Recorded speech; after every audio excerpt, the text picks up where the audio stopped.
Hello, and welcome to Founder Freedom, From Hustler to CEO, the podcast built for e-commerce entrepreneurs and small business owners who are ready to work less, earn more, and scale smarter.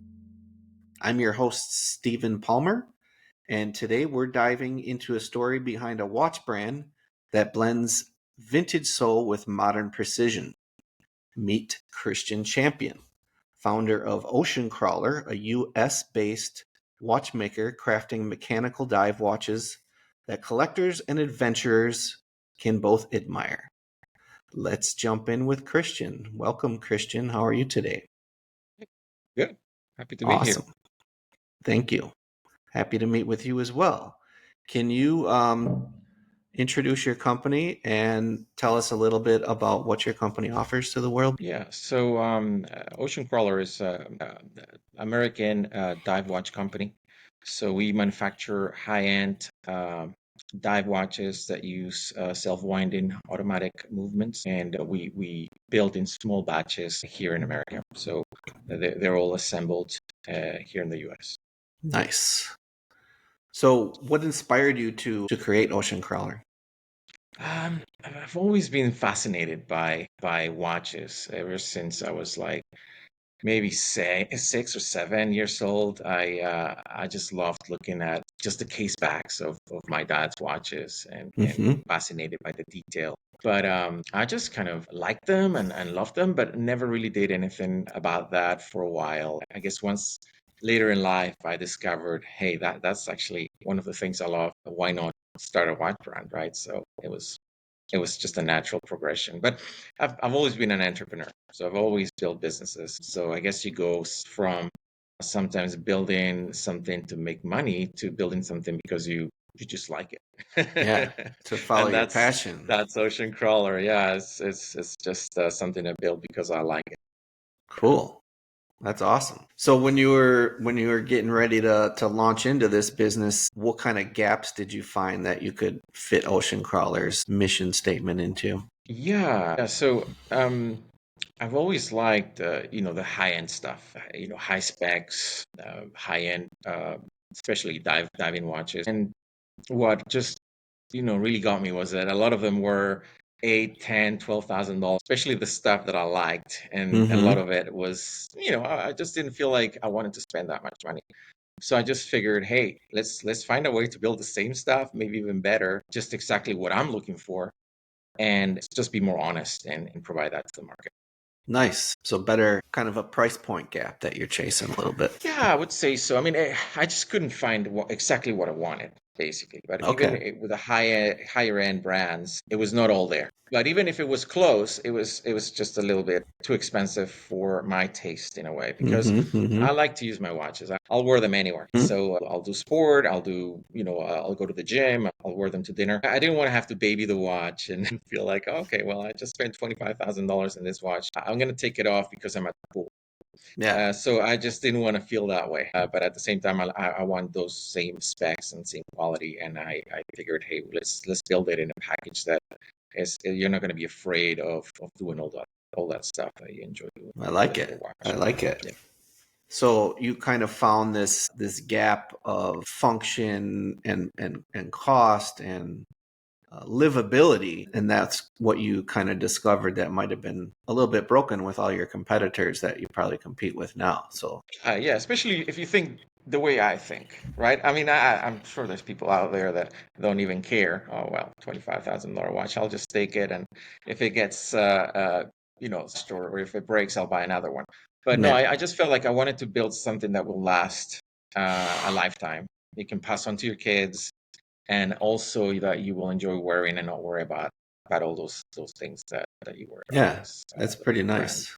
yeah, I and know. yeah.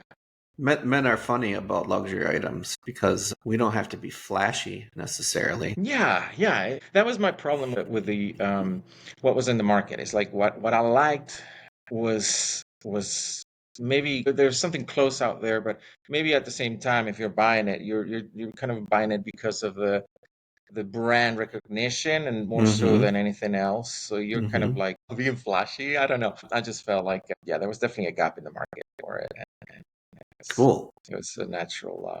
natural thing for me. It's interesting because I had decided to start a watch brand, but I had not really started it yet. But once the name came to me, Ocean Crawler, I felt like, oh, that's a great name for a diving watch company, right? So it just Hmm. makes sense. But when I looked into it, it was already taken, and somebody owned the name and they owned the website.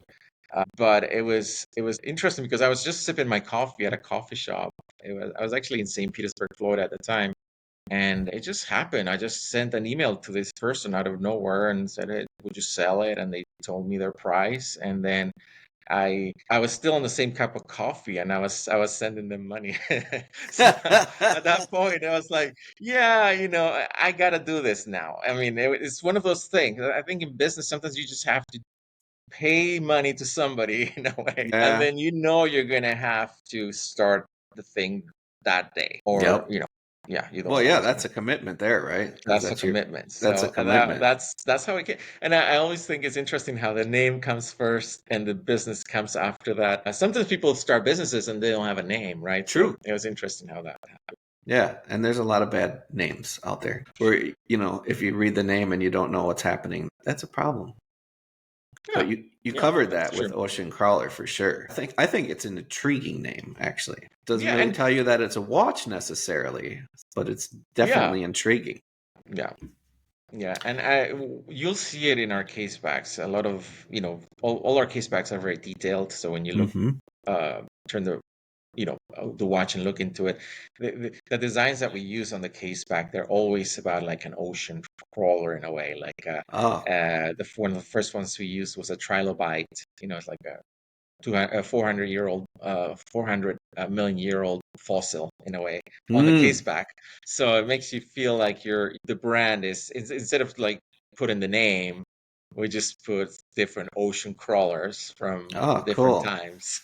So it's very grounded. I like it. Yeah. So, in terms of filling all these gaps, how do you feel that Ocean Crawler solves the problems that you identified better than your existing alternatives out there? Yeah, I mean, I feel like when I first started, and I feel like there's some other good brands out there now that fill the gap. But when I first Hmm. started, there was none or very few that were attempting to do what we're trying to do, which, we're creating, high-end, high-spec, good-looking watches for, a price point of, between $1,000 and $5,000.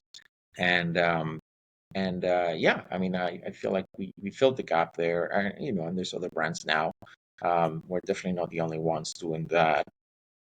We build in small batches as well. So we're Yeah. not building like 500 watches at a time. We're building 20 or 30 at a Hmm. time.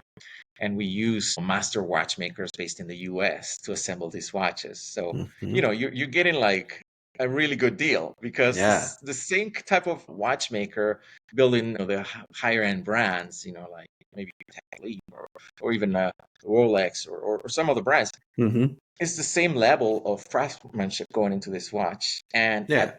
at the last point of assembly. And we source a lot of our parts from Switzerland anyway, right? Hmm. So there is a lot of that comes together. It just, I don't know, it feels like a very personal business. You get to meet your customers, and they're always, you know, sending you feedback and emails about That's how they're nice. loving their watch. So yeah, things like that keep you going. It just makes you happy that people are enjoying the product. But it's a very personal business when you're not doing those sort of volumes. Like Yeah. maybe 100 watches a month. Hmm. 150. We're not aiming to sell millions. We Hmm. just want to make that connection. Very, very nice. It's like being an artist more than a A brand. little bit like that, Yeah. yeah. I can see that. It's just craftsmanship and artistry, Hmm. you know. And we put a lot of effort in the designs. So we come up with a design every single month, and it's very personal, and you can either love it or hate it, right? Yeah, yeah, right. Yeah, it's nice that our customers get an option every single month because we just like to be bold with our design. We don't have all that. I guess when you're talking to a bigger brand, they have to like talk to the market, see what colors are on, and what Right. sort of things people are wearing. We don't have to do that. We will, like, if we like it, and there's 100 other people that in the world that will like it, it's good to go. So, and I guess that's how an artist might work too. Yeah, for sure. Absolutely. I like it. So thank you for that answer. That's fantastic.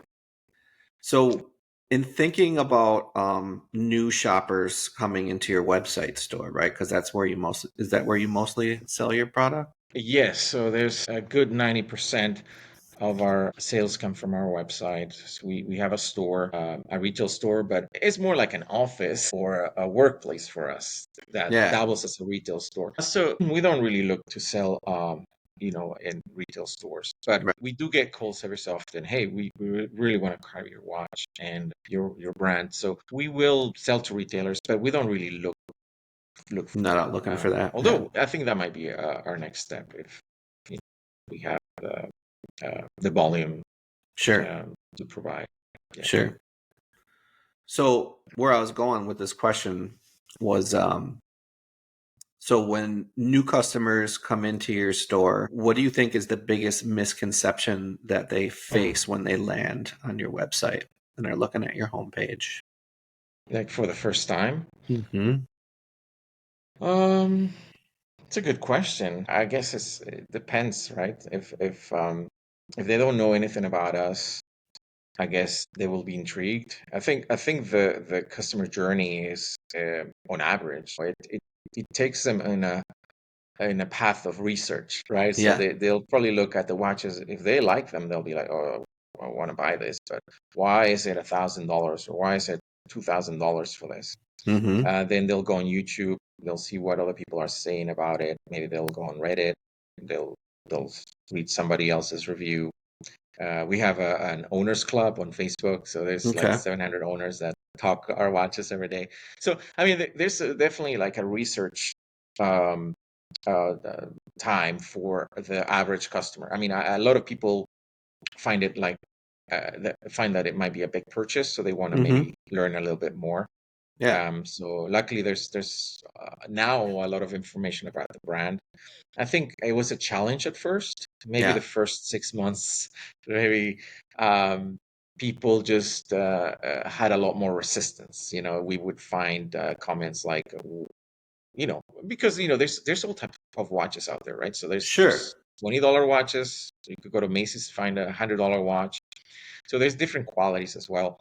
And so somebody that might go to your website and not know anything about you will be like, why are you charging $1,000? I don't know who you are, right? Right. Right. Right.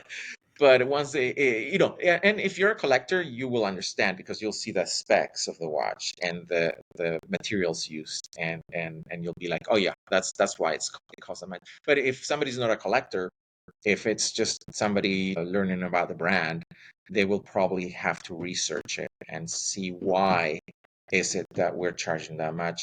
And in a way, like once they get to learn more about the brand, they're like, why are you charging so little Yeah. for the watches? And that's usually the response we get once they get the watch. It's like, oh my goodness, like I've been I've had all these other watches that cost 10 times more and yours is better. So Yeah. why are you charging so little?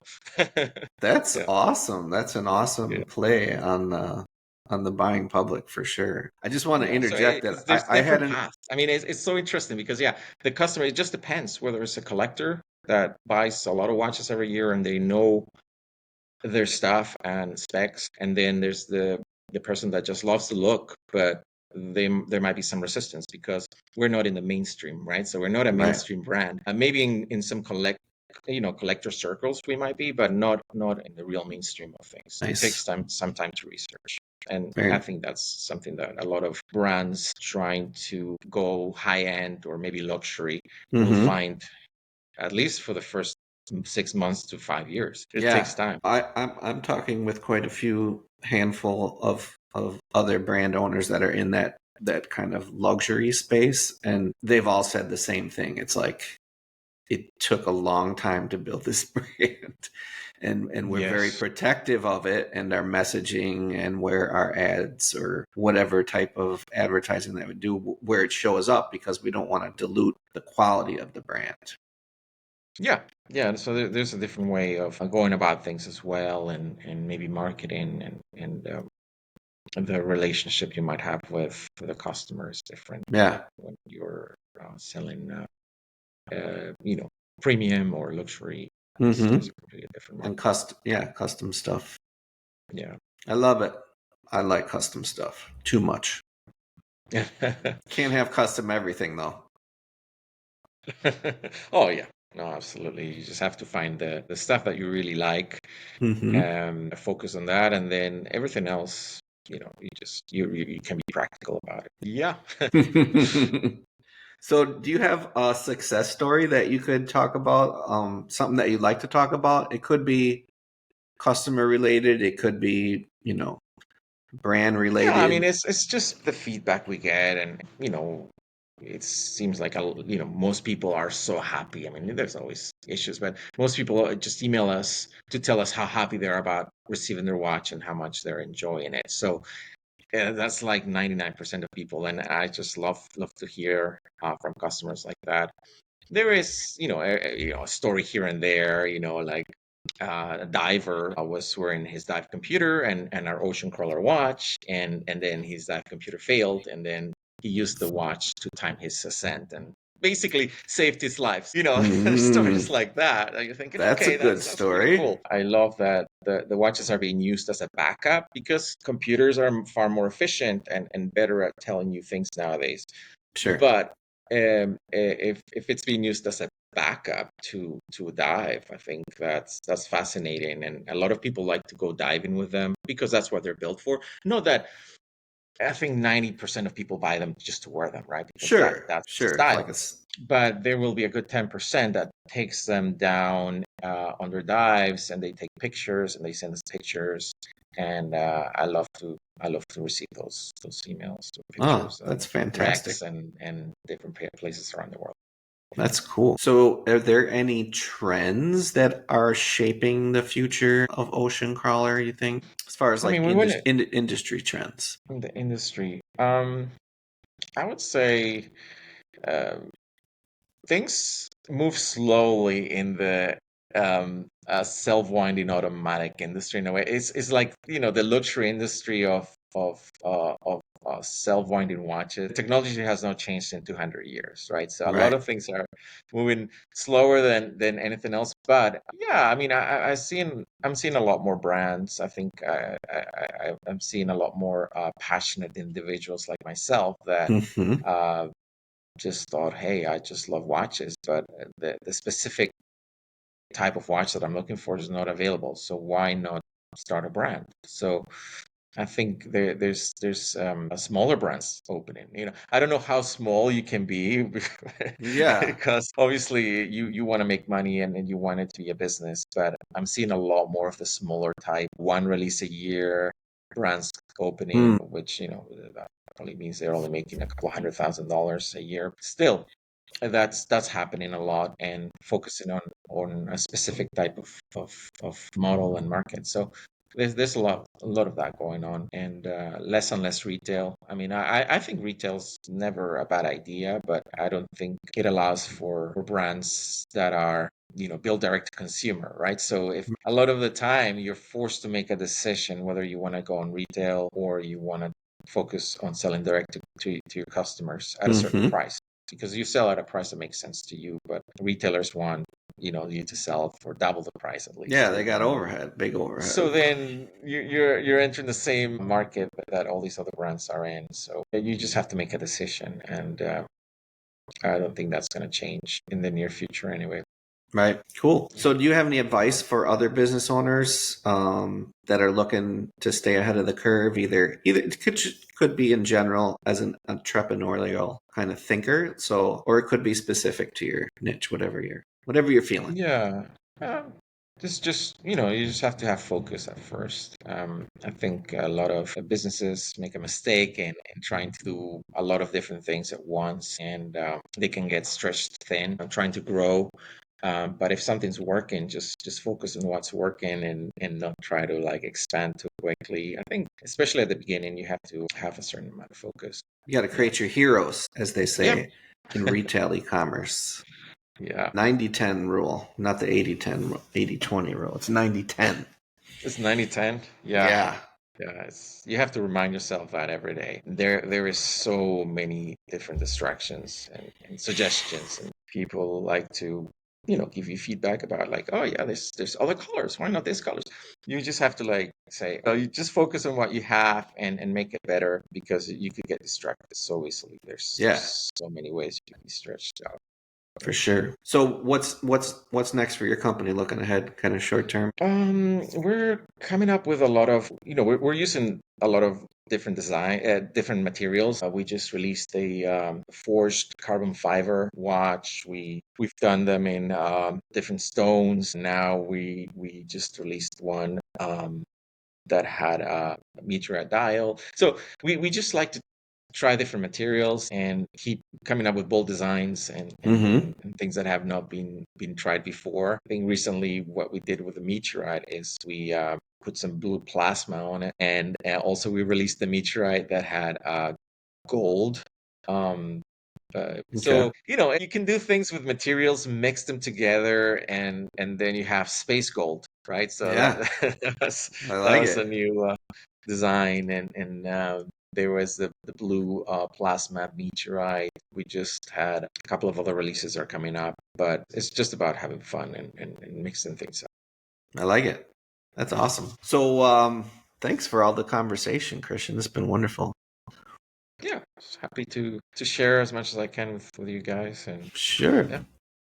So, what's the best way for listeners to get involved with Ocean Crawler? Um, yeah, I mean, the best way would be to go to our website. If you sign up to our email list, you get announcements of these new releases. So that's the Mm-hmm. exciting stuff, is when we come up with something new, we will let you know, and we will have a countdown to it, and usually have a special offer for the first week or so.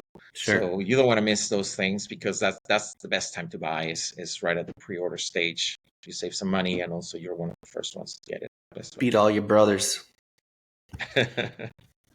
in competition. Absolutely. All right. Well, that's a wrap here on Founder Freedom, folks. A huge thanks to Christian Champion for reminding us that turning a personal passion into a business can be the most timeless move of all. From a coffee shop spark to a full-fledged watch brand, Ocean Crawler is proof that craftsmanship and character still win. If you want to see timepieces with a story, visit oceancrawler.com and discover what it means to wear something built to last. And like Christian said, if you want to see what's coming up in the future, subscribe to the email list. If you like what you heard here, subscribe and share this episode, and leave us a review to help other founders find their path to freedom. Until next time, keep creating, keep scaling, and never lose your style.